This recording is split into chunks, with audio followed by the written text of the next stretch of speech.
點樣激活美國數據卡？無論係個人手機使用定係 IoT 設備上網，只要跟住以下步驟，輕鬆完成啟用，即刻用到美國穩定網絡。收到 Ink Mobile 美國數據卡之後，請打開 Ink Mobile 官網，正式開始啟用操作。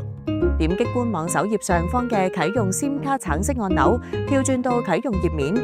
將美國數據卡背面嘅 ICC ID 輸入對應方框，注意唔好包含最後嘅字母。輸入完之後，點擊下方嘅驗證按鈕，驗證成功之後，喺你嘅物流郵件入面，到美國數據卡嘅啟用碼填落呢一頁，然後點擊下一步，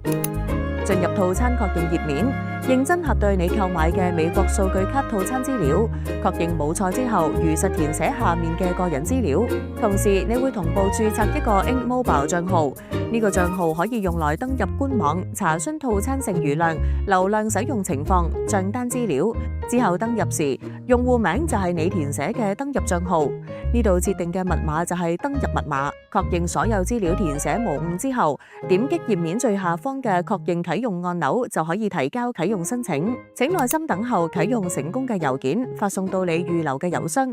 當你收到呢封郵件，就代表美國數據卡已經啟用成功。啟用成功之後，返回 Ink Mobile 官網，點擊頁面上方嘅個人中心，選擇帳號資料，到美國數據卡選項，輸入你設定嘅用戶名同登入密碼，點擊登入就可以進入帳號，隨時管理你嘅套餐。仲要使用提醒：一、插入已解鎖設備後，請先進入設備嘅網絡設定，